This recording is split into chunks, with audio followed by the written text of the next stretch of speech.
Vamos a leer un versículo realmente corto y vamos a pedirle al Señor, por favor, en oración, que hable a nuestro corazón. En Mateo capítulo 24, versículo 8, por favor, ubícate allí en Mateo 24, 8. Mateo 24, 8. ¿Podemos leer Mateo capítulo 24, versículo 8, iglesia? Leamos, por favor. Todo esto será apenas el comienzo de los dolores. Vuélvelo a leer, por favor. Todo esto será apenas el comienzo de los dolores. Vamos a orar. Padre, gracias por tu palabra, Señor. Tu palabra es maravillosa. Tu palabra es verdad y tu verdad es liberadora. Y yo quiero darte gracias, Señor, porque nos estás dando a conocer la información revelada en la Biblia sobre los eventos del porvenir. Para que, como dice tu palabra, no nos sorprenda como un ladrón, porque el ladrón va a venir en la noche, dice tu palabra, luciendo a tu llegada en cualquier momento cuando menos lo esperemos. A nosotros no nos van a sorprender estas cosas, Señor. ¿Sabes por qué? Porque estamos preparados, esperando tu venida. Y somos conscientes, Señor, de lo que estamos aprendiendo. Muchas gracias. Yo te encomiendo mi vida, mi corazón, pero también la vida y el corazón de mis hermanos, para pedirte, Señor, que tú los llenes en Cristo Jesús. Gracias por tu fidelidad, Señor. Gracias por tu fidelidad. Hoy te alabamos y hoy te bendecimos y hoy te damos gracias, Señor, por tu fidelidad. En el nombre de Jesucristo. Amén, amén y amén.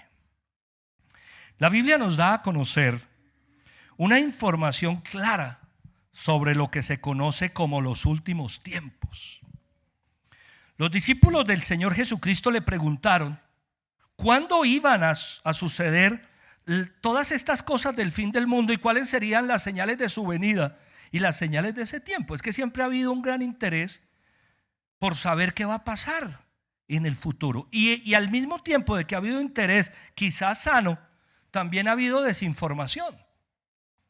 Y entonces, por supuesto, en este tipo de cosas cualquiera puede decir lo que se le ocurra, pero nosotros tenemos la palabra y la palabra nos ayuda a estar orientados frente a los tiempos futuros, frente a la venida del Señor Jesucristo y el fin del mundo.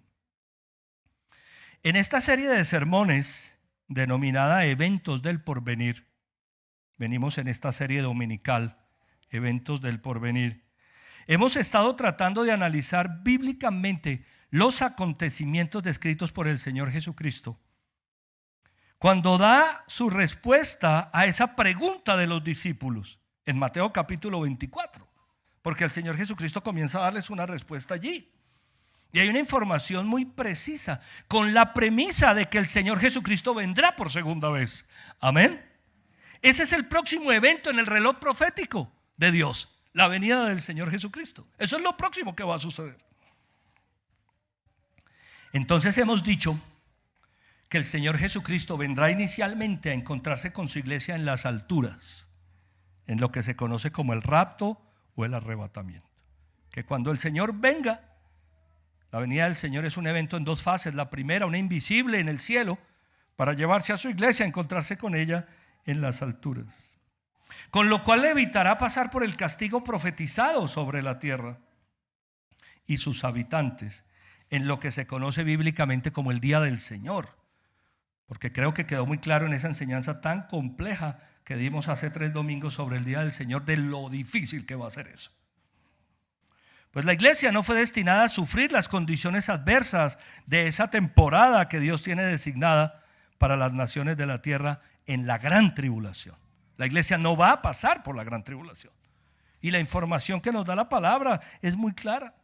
Algunos quieren quedarse a la gran tribulación. Dentro de 8 días estaré hablando sobre la gran tribulación en sí. Y vamos a ver si aquellos que quieren quedar al final definen si se quieren quedar o no. Porque serán cosas tan difíciles que nadie quisiera estar ahí. Y vimos también que dentro de esos eventos está profetizada la aparición del anticristo, el hombre de maldad, como lo llama la Biblia, que vendrá por iniciativa satánica a engañar al mundo y ofender a Dios en gran manera. Su fin, como dice la Biblia, será la destrucción. En la información extraída en la respuesta del Señor Jesús a sus discípulos en Mateo 24, vemos que él habló de unas condiciones iniciales de adversidad en el mundo entero. Y para los creyentes de esa generación que estuviera pasando, de esa generación que estuviera viviendo esos hechos. Y esto lo catalogó como el comienzo de los dolores. Mateo 24:8 acabamos de leer. Todo esto será apenas que el comienzo de los dolores, hasta llegar a plantear la gran tribulación. Hoy me gustaría que analizáramos lo que Jesús planteó como el comienzo de los dolores, partiendo desde Apocalipsis capítulo 5 y capítulo 6 y haciendo una comparación con Mateo 24 que creo que va a estar muy bonita. Entonces acompáñeme a Apocalipsis capítulo 5, por favor. Apocalipsis capítulo 5. Ya habíamos visto que en el 4 está la iglesia adorando al Cordero que fue sacrificado. Y en el 5 dice: y en la mano derecha del que está sentado en el trono vi un rollo escrito por ambos lados y sellado con 7 sellos. Oiga, dice que en la mano derecha del que estaba sentado en el rollo vi un rollo escrito por ambos lados y sellado con 7 sellos. Los edictos en la antigüedad se promulgaban en rollos escritos que venían sellados. Nadie podía abrir un edicto. Solamente el rey o a quien estuviera designada la comunicación. El apóstol Juan, que es quien recibe la revelación del Apocalipsis, dice que ve un rollo escrito por ambos lados y sellado con 7 sellos. Versículo 2: también vi un ángel poderoso que proclamaba a gran voz: ¿quién es digno de romper los sellos y de abrir el rollo? Ese edicto, esa promulgación que está allí, no la puede abrir cualquiera. Entonces se pregunta: ¿quién es digno de romper los sellos y abrir el rollo? Pregunta este ángel a gran voz. Pero ni en el cielo, ni en la tierra, ni debajo de la tierra hubo nadie capaz de abrirlo, ni de examinar su contenido. Eso tiene referencia con el hecho de que lo que está allí escrito es de conocimiento de Dios, obviamente a quien Él lo revela, pero nadie más tiene ese conocimiento o esa calidad de entender lo que está allí hasta ese momento. Versículo 4: y yo lloraba mucho, porque no se había encontrado a nadie que fuera digno de abrir el rollo, ni de examinar su contenido. Uno de los ancianos me dijo: deja de llorar, que ya el león de la tribu de Judá, la raíz de David, ha vencido. Él sí puede abrir el rollo y sus 7 sellos. Está hablando de Jesucristo. Amén. No estés triste, no llores por eso. El edicto se va a promulgar. Hay quien pueda abrir el rollo y destapar sus sellos. ¿Quién es?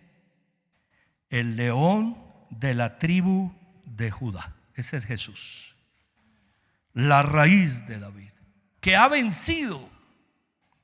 Él sí puede abrir el rollo y sus 7 sellos. Al vencer en la cruz, y esto lo hemos venido hablando, el miércoles pasado lo hablé en Ángeles y Demonios, Jesucristo venció al morir en la cruz. Él venció. Diga conmigo: Él venció. Como consecuencia es el único que puede dar inicio, el único que puede abrir estos rollos. Entonces vamos acá, Apocalipsis 6. El primer sello, falsa paz. El primer sello, falsa paz. Apocalipsis 6, 1, 2. Vi cuando el Cordero rompió el primero de los 7 sellos, y oí a uno de los 4 seres vivientes que decía con voz de trueno: ven. Miré y apareció un caballo blanco. El jinete llevaba un arco. Se le dio una corona y salió como vencedor para seguir venciendo. Este primer jinete, que son figuras de lo que va a suceder, son cosas que Juan está viendo en el cielo, pero van a tener impacto, injerencia en la tierra. Es el anticristo que viene a promulgar una falsa paz. Es un jinete, sí, lleva un arco, pero no se le ve disparando el arco. Se le ve en un caballo blanco y se le dio una corona y salió como vencedor para seguir venciendo. el anticristo va a usurpar las funciones, si me permiten de alguna manera, de Jesús. Eso es lo que el anticristo va a hacer. Hay un cuadro muy bonito que no sé si valga la pena darlo a conocer en esta serie, sobre lo que Jesús hace y sobre lo que el anticristo hace. Y todo lo que el anticristo va a hacer es lo contrario a lo que Jesús hace, pero lo va a hacer engañosamente. Cuando la iglesia sea raptada y llevada a las alturas, va a haber un caos en la tierra. Va a haber un caos. Y se va a levantar un falso Mesías.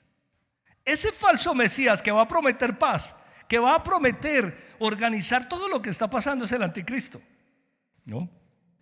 Les decía hace 8 días que cuando uno ve todo este tema de la tecnología que hay hoy, es muy fácil ahora que una persona se declare como un Mesías, como un Salvador, utilizando la tecnología, por ejemplo, la inteligencia artificial, que ya hay mucha gente preocupada por ese tema de la inteligencia artificial.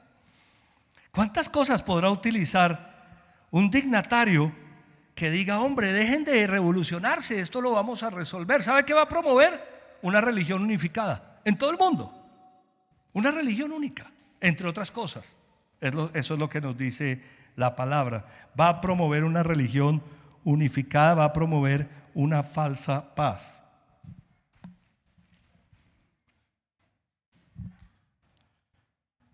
Cuando nosotros vemos en la escritura, acompáñenme por favor al texto de Mateo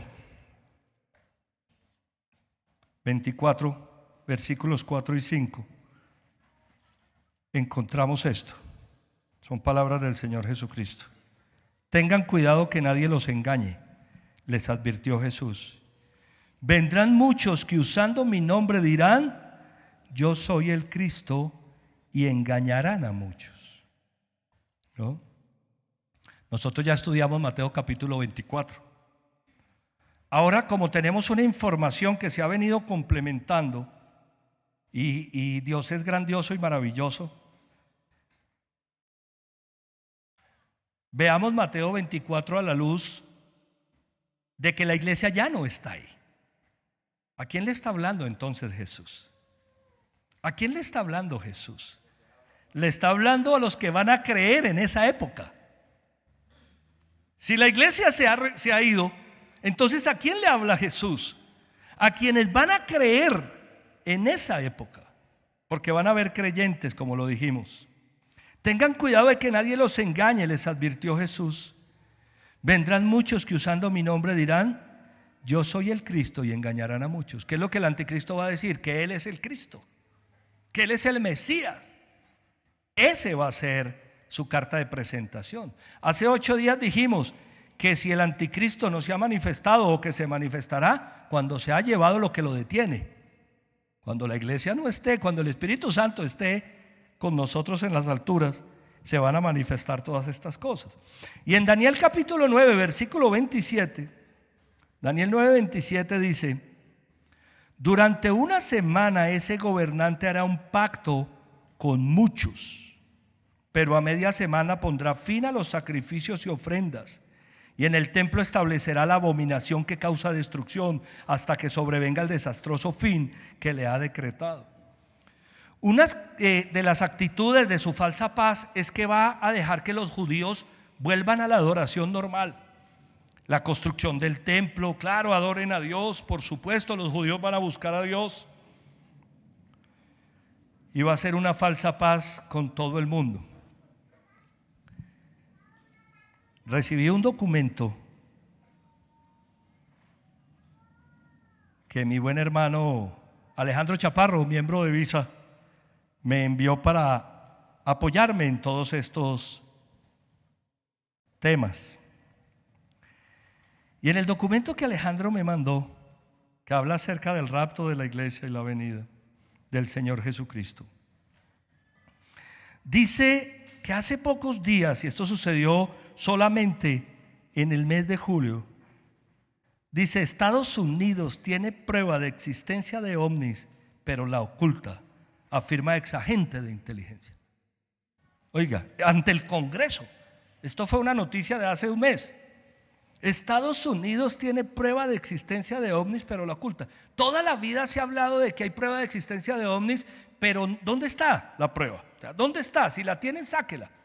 Ahora, fíjense ustedes, la humanidad puede creer que los extraterrestres existen, los ovnis existen, y cuando la iglesia sea arrebatada, ¿a quién creen que le van a echar la culpa? A los marcianos. Los marcianos se llevaron a la gente. Porque eso cree hoy en día la gente. Hoy hay gente que cree que los marcianos se llevan gente y que la vuelven a dejar por ahí en algún lado. Entonces, una de las teorías posibles cuando el arrebatamiento de la iglesia se lleve a cabo son estos hechos. Estados Unidos tiene prueba de existencia de ovnis, pero la oculta. ¿Dónde están las pruebas? Pero sí va a ser un buen argumento para decir, vea, es que eso era lo que se decía con los ovnis, se llevaron la gente. Bueno, la gente puede creer eso, pero no creen lo que dice la palabra del Señor, que el Señor va a venir por su iglesia a llevársela. El primer sello va a ser un sello de falsa paz. Una semana muy difícil, pero la mitad de la semana, engaños. A través de engaños. Y me ponía a pensar algo. Siempre las condiciones más difíciles vienen después de los engaños. Lo que va a hacer el anticristo es mentir, es engañar. Pero cuando saque las uñas, dice que a mitad de la semana pondrá fin a los sacrificios. Y entonces vendrá la abominación que causa destrucción, el horrible sacrilegio. Número 2, el segundo sello, guerras. Vamos a Apocalipsis 6, por favor, versículos 3 y 4. Vamos a hablar de este sello, se llaman guerras. Cuando el Cordero rompió el segundo sello, oí al segundo ser viviente que decía: ven. En eso salió otro caballo de color rojo como fuego. Al jinete se le entregó una gran espada. Se le permitió quitar ¿qué? La paz de la tierra y hacer que sus habitantes se mataran unos a otros. Fíjense ustedes que cuando uno analiza los temas de la escatología bíblica, la Biblia dice que el Señor Jesucristo va a venir en un caballo blanco. Y fíjense que el primer sello es un caballo blanco, es un impostor. No es Cristo, es un impostor que viene a decir: yo tengo la solución. Pero el segundo sello es un caballo de color rojo como el fuego, y al jinete se le entregó una gran espada que se le permitió quitar la paz en la tierra y hacer que sus habitantes ¿qué? Se mataran unos a otros. Deja siempre una marca aquí. Vamos a Mateo 24, versículos 6 y 7. Vamos a ver las palabras de Jesús a la luz de los hechos del Apocalipsis. Mateo 24, 6, 7. Ustedes oirán de guerras. ¿Qué dijo el Señor Jesucristo? Que habría ¿qué? Guerras y rumores de guerras. Pero procuren no alarmarse. Es necesario que esto suceda, pero no será todavía el fin. Va a haber un periodo de guerras, eso dice la palabra. La muerte será consecuencia de las guerras. Jesús lo dijo claramente. Y dijo: es necesario que esto suceda, pero cuando comiencen las guerras en esa época, porque van a haber guerras entre naciones, ese no es todavía el fin. Todavía van a pasar cosas más terribles. Por eso estamos hablando del comienzo de los dolores. Se levantará nación contra nación y reino contra reino. La falsa paz que el anticristo va a traer al mundo, haciéndose pasar como el salvador del mundo, el que tiene la solución, ¿no? Hoy en día ya hay organismos multilaterales que dan órdenes a los países. Eso pasa hoy en día, organismos multilaterales que se meten en la autonomía de los pueblos y los presidentes le copian a esos organismos. La ONU, la Organización Mundial de la Salud, son organizaciones que dan instrucciones. Esto es lo que hay que hacer y ustedes se tienen que acoger a esto. Ya lo vimos con la pandemia. Entonces fíjense ustedes que es muy fácil pensar que alguien de una organización de estas, no estoy diciendo que el presidente de la ONU sea el anticristo, amén. Estoy diciendo que es muy fácil pensar que un líder de ese tamaño sea capaz de convocar al mundo con engaños, pero después van a venir, cuando se rompa la paz, van a venir guerras, van a venir rumores de guerras y se van a levantar naciones contra naciones y reinos contra reinos. Habrá hambre, y terremotos en diferentes lugares, dijo el Señor Jesucristo. Ahora veamos el tercer sello, hambre. Miren el tercer sello, Apocalipsis 6, versículos 5 y 6.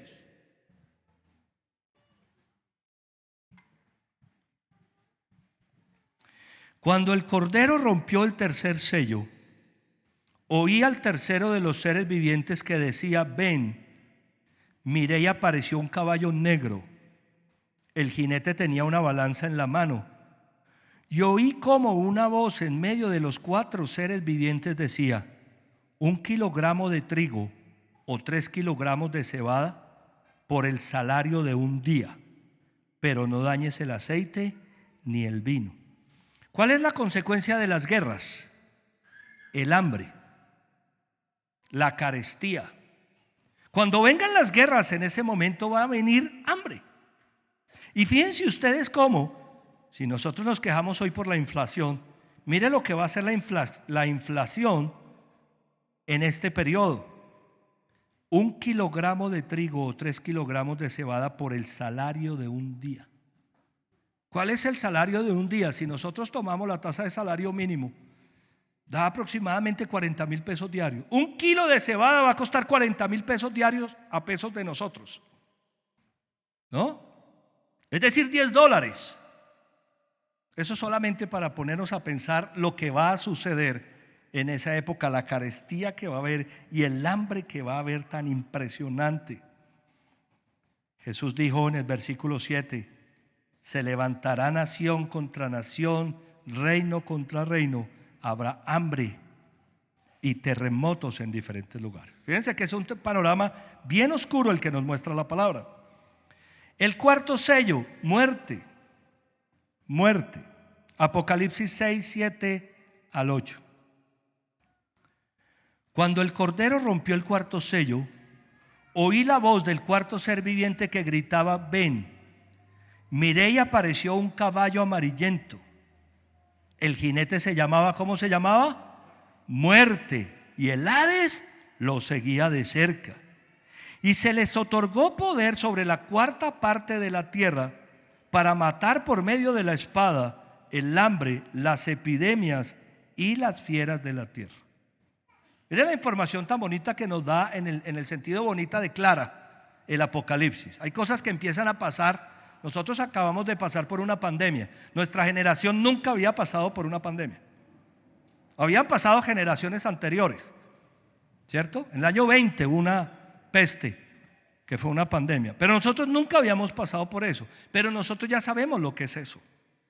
Y nosotros sabemos que ese tipo de cosas traen carestía, traen muerte, traen dificultades.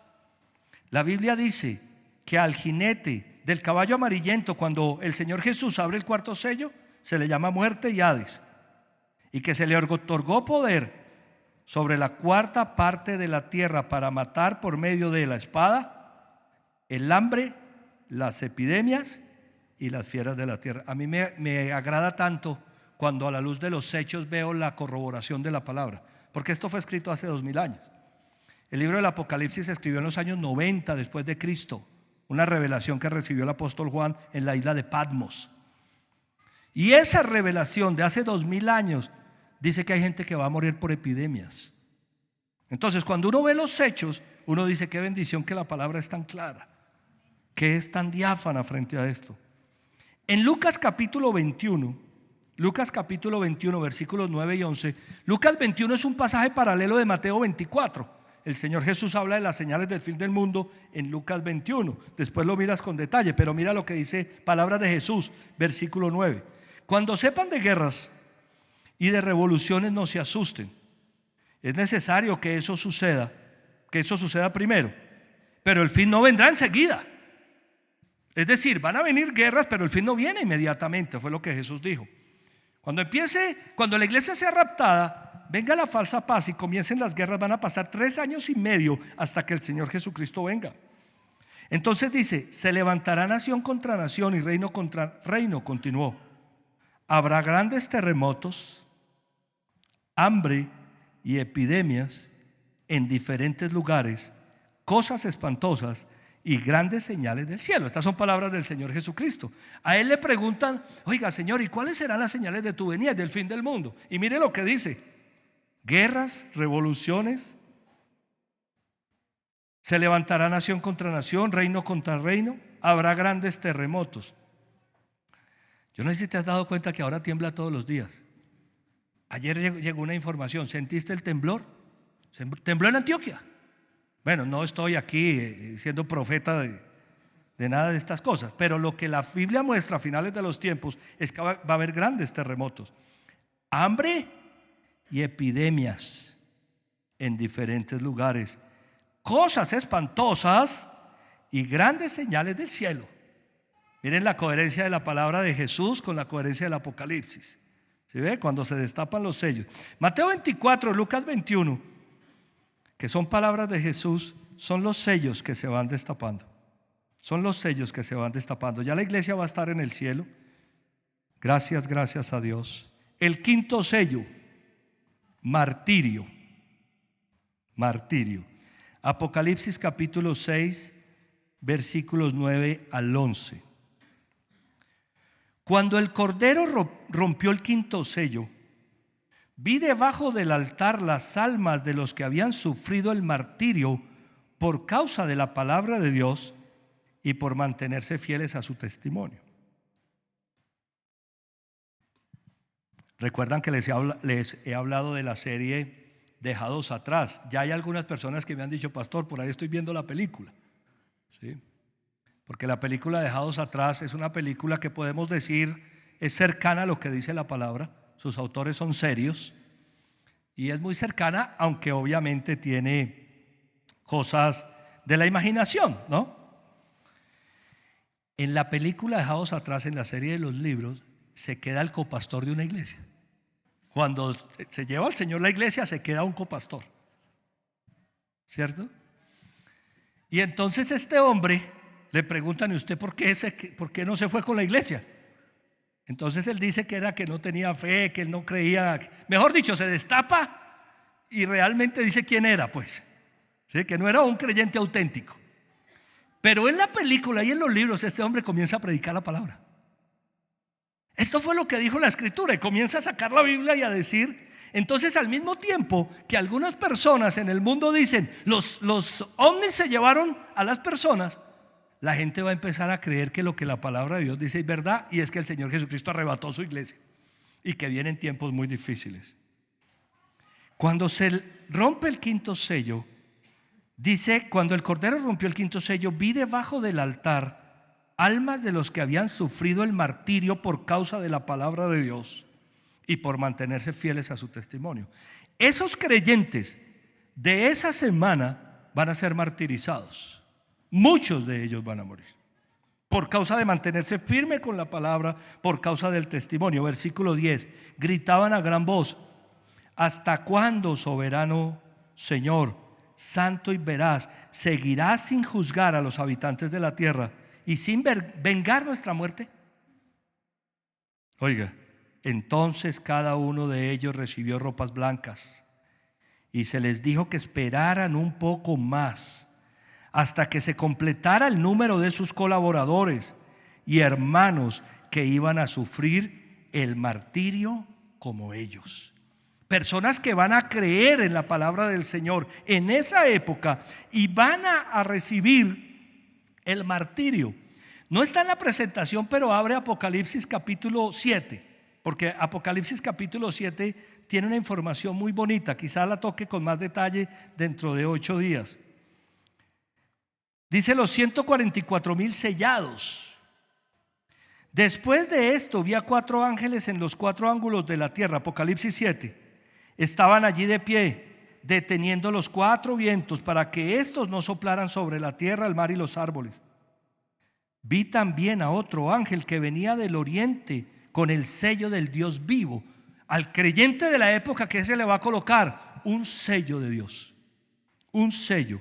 Gritó con voz potente a los 4 ángeles a quienes se les había permitido hacer daño a la tierra y al mar: no hagan daño ni a la tierra, ni al mar, ni a los árboles, hasta que hayamos puesto un sello en la frente de los siervos de nuestro Dios. Y oí el número de los que fueron sellados, 144,000 de todas las tribus de Israel. Los 144,000 sellados del Apocalipsis van a ser judíos, dice, de las tribus de Israel. Les he contado que frente a estos temas ha habido mucho engaño. En algún momento, basados en información errónea de iglesias de estilo protestante en los Estados Unidos, se promulgó los famosos escogidos y elegidos del Apocalipsis, que no eran sino 144,000 personas. Malas interpretaciones y además engañosas, porque la Biblia es clara: estas personas serán de las tribus de Israel. ¿Qué significa eso? Que habrá creyentes dentro de Israel en Jesucristo en la época. Habrán judíos, seguirá el pueblo de Israel como judíos, pero muchos se convertirán a Cristo. Versículo 9: después de esto miré y apareció una multitud tomada de las naciones, tribus, pueblos y lenguas. Era tan grande que nadie podía contarla. Estaban de pie y delante del trono y del Cordero, vestidos de ropas blancas y con ramas de palma en la mano. Proclamaban a gran voz: la salvación viene de nuestro Dios, que está sentado en el trono y del Cordero. Vamos a leer el 13. Entonces uno de los ancianos me preguntó: ¿estos que están vestidos de blanco quiénes son y de dónde vienen? Eso tú lo sabes, mi señor, respondí. Él me dijo: aquellos son los que están saliendo de la gran tribulación. Han lavado y blanqueado sus túnicas en la sangre del Cordero. Por eso están delante del trono de Dios, y día y noche le sirven en su templo al que está sentado en el trono, y les da refugio con su presencia. Ya no están en la tierra, están en el cielo, porque son las almas de estas personas que han muerto en el martirio de la gran tribulación. Ahora veamos Mateo 24. Mateo 24, 9 al 10, por favor.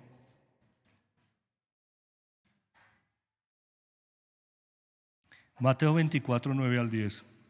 Miren las palabras de Jesús. Entonces los entregarán para que los persigan y los maten, y los odiarán todas las naciones por causa de mi nombre. Qué belleza ver Mateo 24 a la luz del Apocalipsis. Entonces los entregarán para que los persigan. ¿A quiénes? A los creyentes de esa generación, no a la iglesia. La iglesia va a estar en el cielo, pero sí va a haber una generación que pase por eso de creyentes que van a recibir la palabra. En aquel tiempo muchos se apartarán de la fe, unos a otros se traicionarán y se odiarán, y surgirá un gran número de falsos profetas que engañarán a muchos.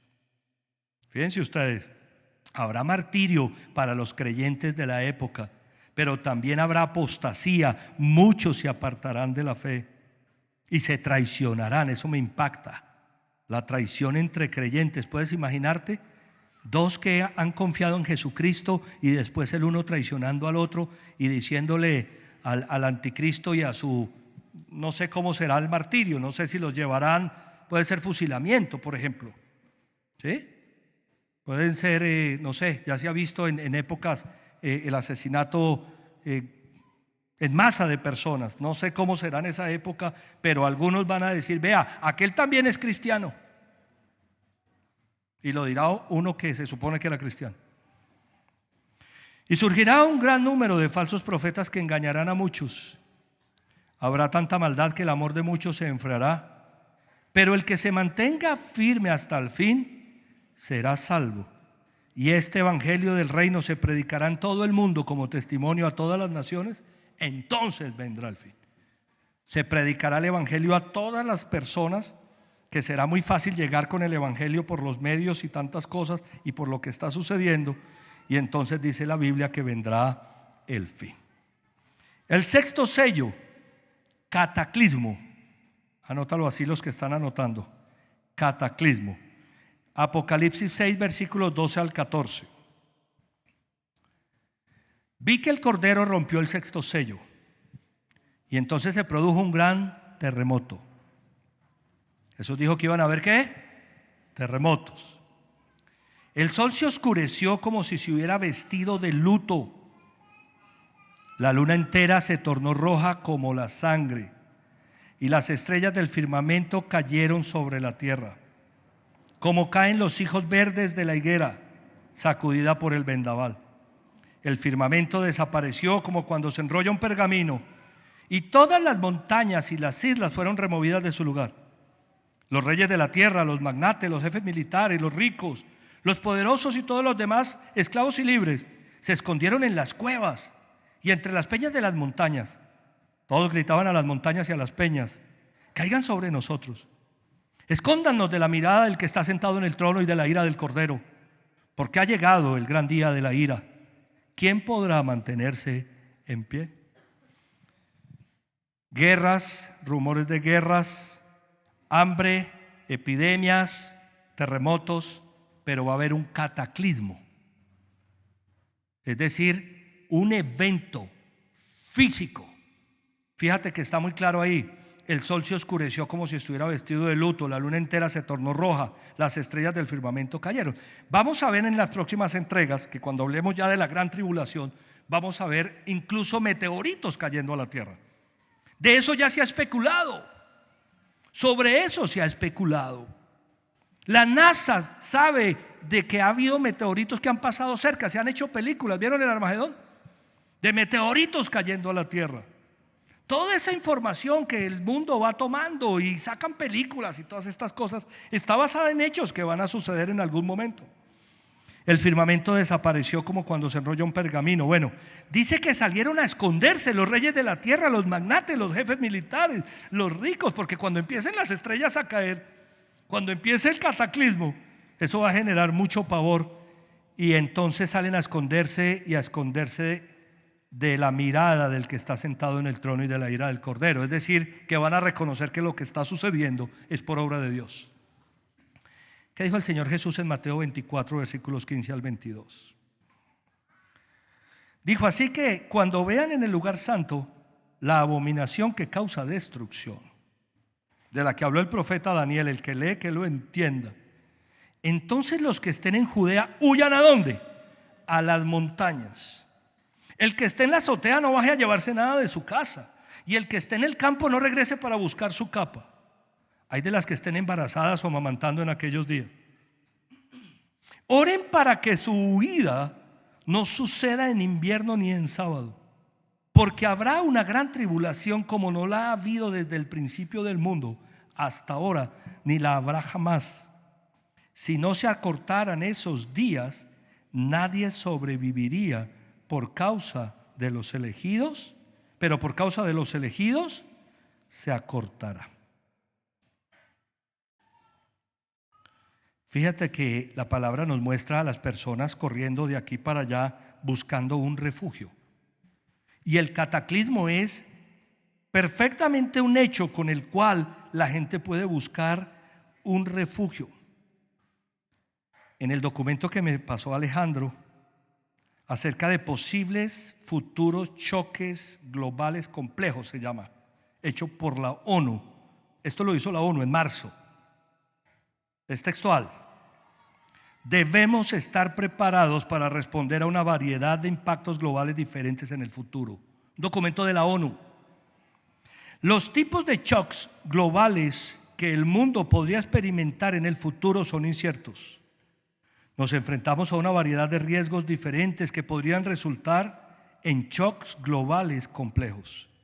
Varios factores, incluido el cambio climático, la interconexión global y los rápidos avances tecnológicos, significan que existe una probabilidad cada vez mayor de que las crisis globales complejas se vean más frecuentes en el futuro.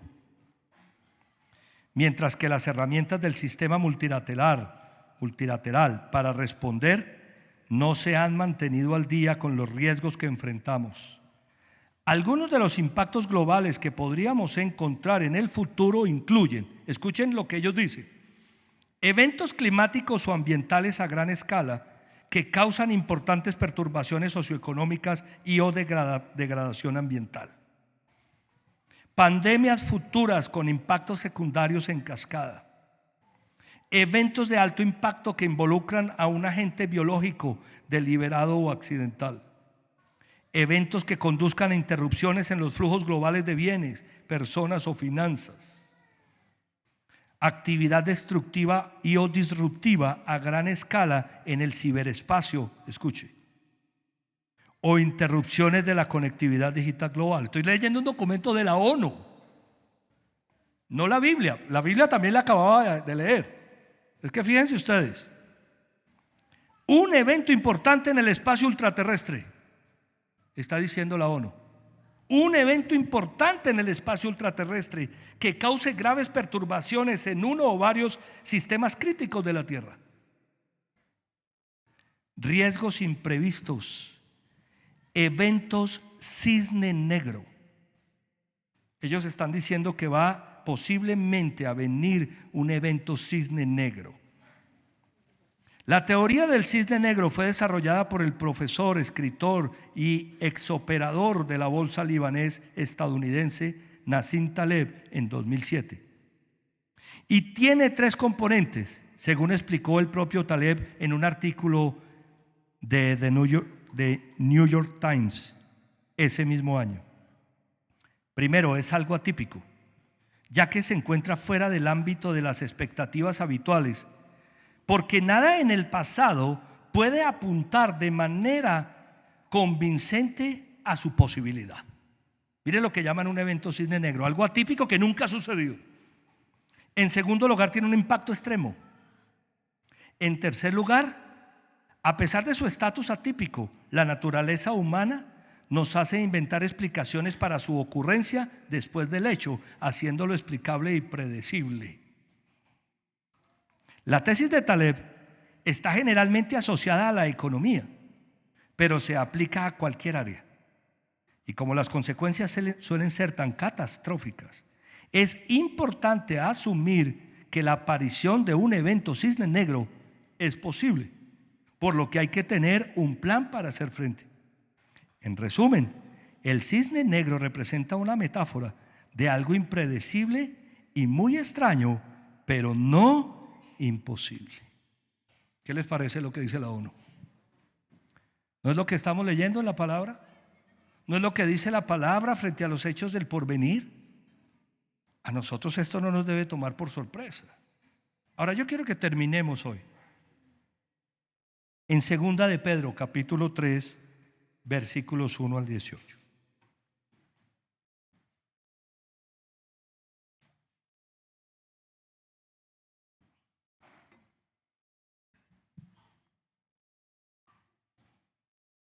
Voy a terminar de leer un párrafo que me quedó pendiente aquí del cisne negro.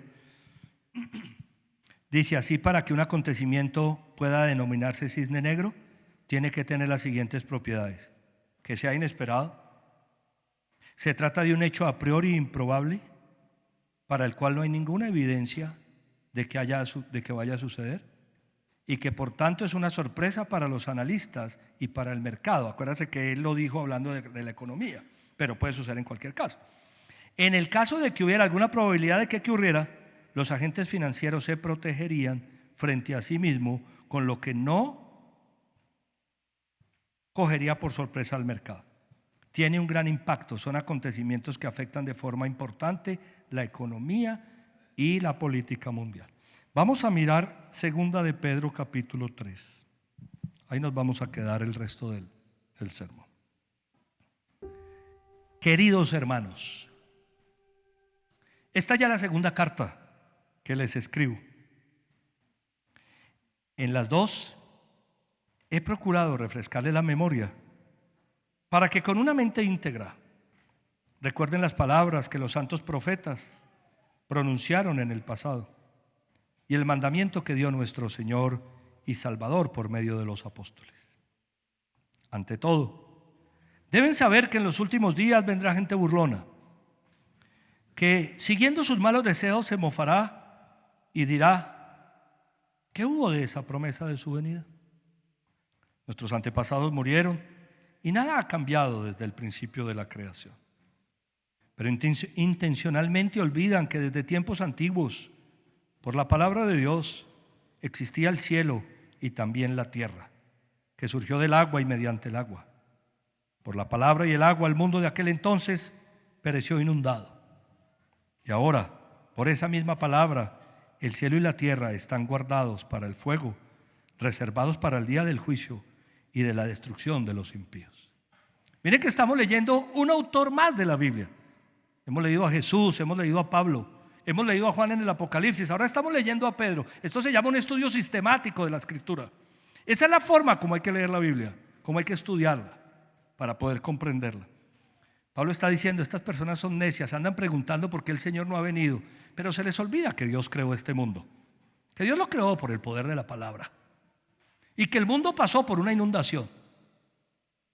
Se refiere obviamente a la inundación en épocas de Noé, el diluvio. Versículo 8. Pero no olviden, queridos hermanos, que para el Señor un día es como 1000 años y 1000 años como un día. Si nosotros tomamos esto de forma literal, quiere decir que si el Señor espera un día más para su venida, ¿podrían pasar cuántos años? 1000. Si el Señor dice, me voy a demorar un día más para esto, podrían pasar 1000 años. Es el tiempo de Dios. El tiempo de Dios no es el tiempo de los hombres. Nadie puede ponerle a esto tiempo. Esto sucederá cuando el Señor lo decida. Versículo 9. El Señor no tarda en cumplir su promesa, según entienden algunos la tardanza. Más bien Él tiene paciencia con ustedes, porque no quiere que nadie perezca, sino que todos que se arrepientan. Miren que es una escritura muy directa. Pedro está diciendo, Dios está dando tiempo, porque no quiere que nadie perezca, sino más bien que las personas se arrepientan. Nosotros hemos estudiado en esta serie que este evento cisne negro, como lo denomina la ONU, la Biblia habla de la inminencia del rapto. La gente se va a quedar sorprendida, a muchos los va a tomar como en días de Noé, dice la Biblia, desprevenidos. Pero Dios está esperando y utilizando las circunstancias para que las personas se arrepientan. Versículo 10. Pero el día del Señor vendrá como ¿qué? Como un ladrón. En aquel día los cielos desaparecerán con un estruendo espantoso. Los elementos serán destruidos por el fuego y la tierra con todo lo que hay en ella será quemada. Es un cataclismo, definitivamente. Ya que todo será destruido de esa manera, ¿no deberían vivir ustedes con devoción, siguiendo una conducta santa? ¿Cómo podemos pasar de la escatología bíblica a la condición de vida como creyentes, a lo que Dios espera de nosotros? Amén, iglesia. ¿Cómo podemos pasar nosotros de entender los eventos futuros planteados a la luz de lo que vivo en mi día a día? ¿Qué clase de conducta es la conducta que yo tengo? ¿Cómo es mi manera de vivir? ¿Cómo es mi manera de actuar? ¿Soy un hijo de Dios? Ya que todo será destruido de esa manera, está hablando del cataclismo, ¿no deberían vivir ustedes con devoción, siguiendo una conducta santa? Y esperando ¿qué, iglesia? Ansiosamente la venida del día de Dios. Oiga, esperando nosotros con ansiedad. Jesucristo va a venir, Él sabrá cuándo. Yo les voy a decir una cosa, yo lo estoy esperando con ansiedad, porque nos puede tocar a nosotros, puede que no nos toque. Si estuviéramos vivos, dijo Pablo, ¿se acuerdan? Los que estén vivos serán llevados al cielo. Los muertos en Cristo resucitarán primero. Y esperando ansiosamente la venida del día de Dios. Ese día los cielos serán destruidos por el fuego y los elementos se derretirán con el calor de las llamas. Pero según su promesa, nosotros esperamos un cielo nuevo y una tierra nueva en los que habita la justicia. Entonces hay que hablar del nuevo cielo y la nueva tierra que va a existir. La Biblia lo dice claramente, la nueva Jerusalén. Tengan presente que la paciencia de nuestro Señor significa ¿qué, iglesia? Salvación. ¿Qué significa la paciencia de nuestro Señor? Salvación. Diga conmigo, Señor, ten paciencia. ¿Cuántas personas hay a nuestro lado a las que Dios les está teniendo simplemente esto, paciencia? Paciencia. Cada día que pasa es una muestra de paciencia. Esa paciencia significa salvación. Es decir, que hay muchas más personas van a recibir la salvación en Cristo. Hablábamos ayer en clase de Instituto Bíblico. Comenzamos la materia Fundamentos de la Fe. Qué ministración la que el Señor nos está regalando en esas clases. Hablamos de que el panorama mundial es oscuro. La Biblia muestra un panorama mundial oscuro. Habla de últimos tiempos donde los hijos serán desobedientes, por ejemplo, desobedientes a sus padres, donde serán jactanciosos, orgullosos, llevados de sí mismos, llevados de su parecer. Pareciera ser este tiempo. Pero a pesar de ese panorama tan oscuro, la iglesia sigue promulgando el evangelio del Señor Jesucristo. El Espíritu Santo sigue haciendo la obra y muchas personas seguirán siendo transformadas y convencidas por el Señor para esta eterna salvación. Amén. Tal como les escribió también nuestro querido hermano Pablo. Escuchen las palabras de Pedro hacia Pablo. Tal como les escribió también nuestro querido hermano Pablo, con la sabiduría que Dios le dio. En todas sus cartas se refiere a estos mismos temas. ¿No se refirió Pablo a los tesalonicenses, primera y segunda, a estos mismos temas? ¿Será importante hablar de estos temas, iglesia? Que la Biblia los revela, que Pablo recibió sabiduría de Dios para plantearlos y Pedro recibió también revelación, que Juan recibió la revelación del Apocalipsis y Jesús habló de esto. Tal como les escribió también nuestro querido hermano Pablo con la sabiduría que Dios le dio. En todas sus cartas se refiere a estos mismos temas.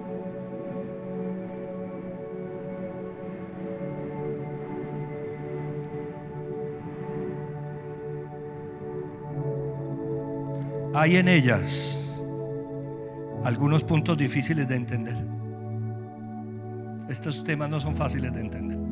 Hay puntos difíciles en la escatología bíblica que los ignorantes e inconstantes tergiversan, como lo hacen también con las demás escrituras, para su propia perdición.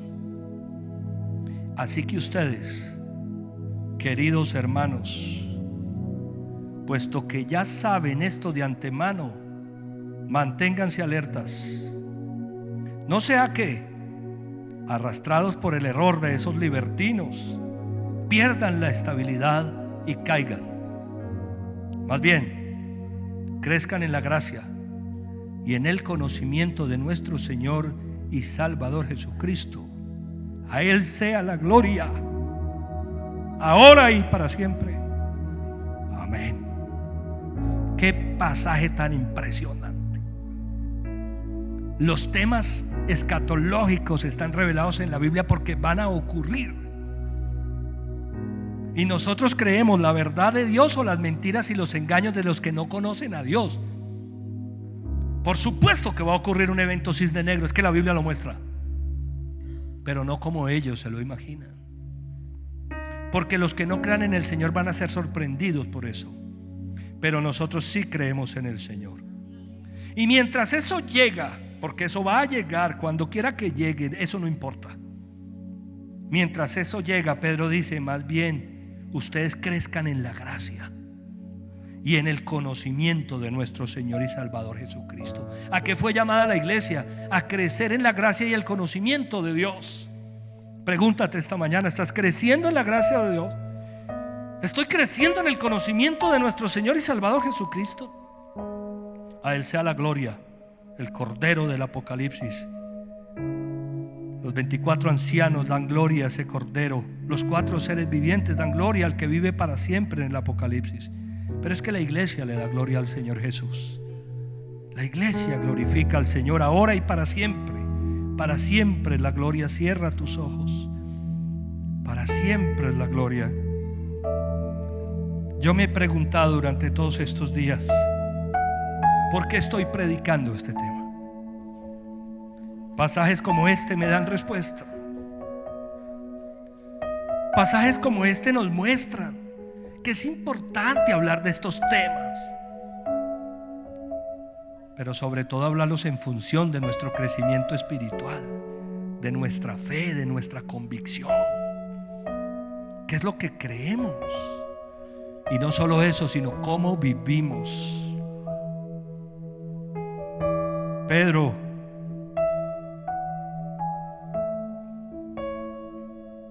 este hombre, apóstol del Señor, apela a la revelación de los hechos futuros para decirle a la iglesia receptora de esta carta: vivan con devoción, vivan con devoción. Mientras esperan estos acontecimientos, esfuércense para que Dios los halle sin mancha y sin defecto y en paz con Él. En paz con Dios, sin mancha, sin defecto. Pedro apela a los hechos futuros para decirle a los receptores de su carta: pilas con su manera de vivir, que Dios los halle haciendo lo correcto.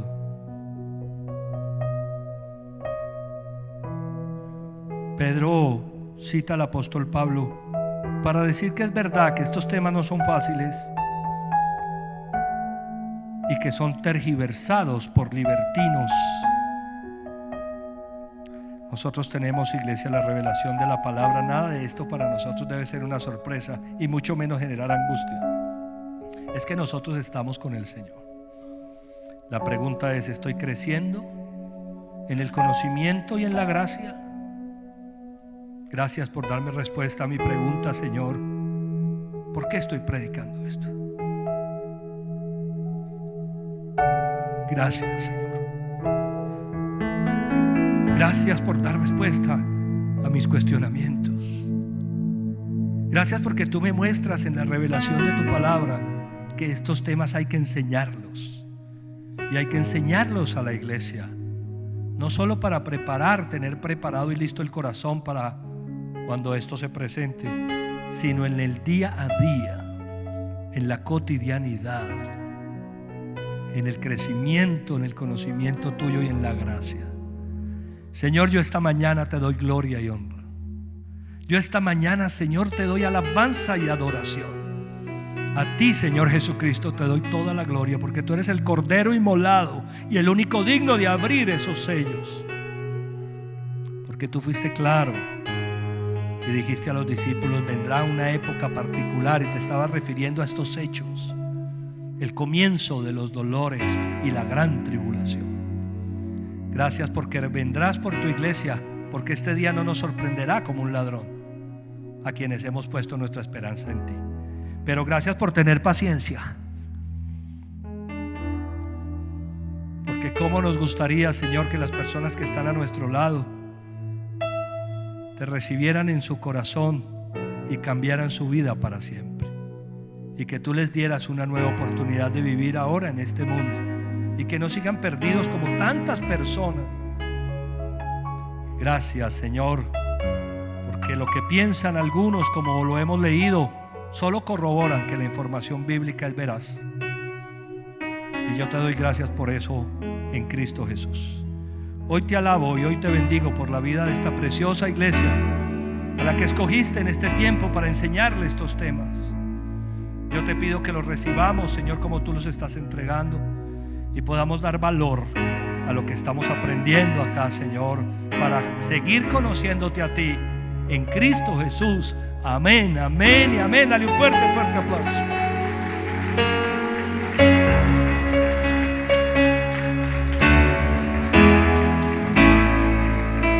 Gracias a Dios, qué bendición. Quiero pedirles el favor, si hay alguien que venga hoy por primera vez, que alguien te haya invitado y vengas hoy por primera vez a la iglesia, levántame tu mano. ¿Quiénes vienen por primera vez hoy, por favor? Levántame la mano. Dios los bendiga. Dios los bendiga. ¿Quién más por aquí que venga por primera vez? Dios te bendiga, Dios te bendiga. Qué bueno. No sé si por allí en aquella zona viene alguien por primera vez. Oiga, ustedes que vienen por primera vez, quiero hacerles una invitación, que es hacer una oración para entregarle su vida al Señor Jesucristo. Yo no sé si ustedes ya la hicieron, pero yo quiero que hoy, como un nuevo día que Dios nos regala, tal vez nunca la has hecho, digas junto conmigo y toda la iglesia: Señor Jesucristo, yo te necesito. Vengan acá, por favor, porque vamos a decirle al Señor que lo necesitamos de corazón, que lo necesitamos, que lo recibimos de corazón en nuestra vida.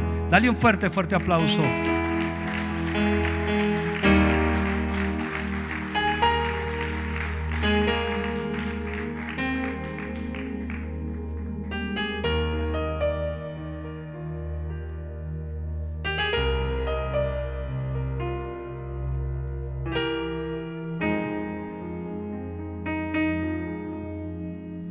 ¿Alguien más que esté ahí por primera vez? Vamos a hacer una oración. No me gustaría que la dejaras de hacer. Es verdad, puedes hacerla ahí sentado.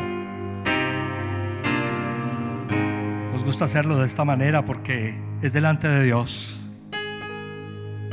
Nos paramos a confesar a Jesús delante de todas las personas. La Biblia dice entonces que Jesús nos confesará ante el Padre. Cierra tus ojos. Si hay alguien más, ven, por favor, no te quedes ahí sentado. Ven, vamos a hacer una oración. En casa también voy a decirla y les pido el favor que ustedes la digan con todo su corazón. Por favor, digan conmigo esto: Señor Jesucristo, yo te necesito. Abro la puerta de mi corazón y te pido que entres en él y hagas de mí la persona que tú quieres que yo sea. Yo reconozco que he cometido muchos errores, fallas y pecados. Hoy me arrepiento de todas esas cosas y acepto que tú fuiste a la cruz a morir por mis pecados, que resucitaste de los muertos para darme vida eterna. Señor Jesucristo, dame la vida que tienes para mí. Permíteme crecer en la gracia y en el conocimiento de ti. Amén y amén. Dale un fuerte, fuerte aplauso al Señor. Que Dios los bendiga. Déjenme para terminar decirle dos cosas más. La primera, ahí se han colocado de pie Edgar y Gloria. Dios los bendiga, Glorita, Edgar. Ellos tienen algo especial para ustedes en el salón de bienvenida, porque nos gustaría saber en qué podemos servirles. Si hay algo en lo que podamos servirles, por favor, díganos y estamos para eso. Y lo segundo es que me gustaría volverlos a ver. Ya conocen el camino. Vengan a la iglesia. ¿Qué va a pasar si ustedes vuelven? Yo les voy a decir que van a crecer espiritualmente. Y cuando uno hace los cambios adentro, todo se ve afuera. Porque primero las cosas deben pasar adentro, con Dios en el corazón, amén. Y después todo afuera se organiza, porque así es el Señor. Esta es su casa. Por favor, vayan con gloria en este momento.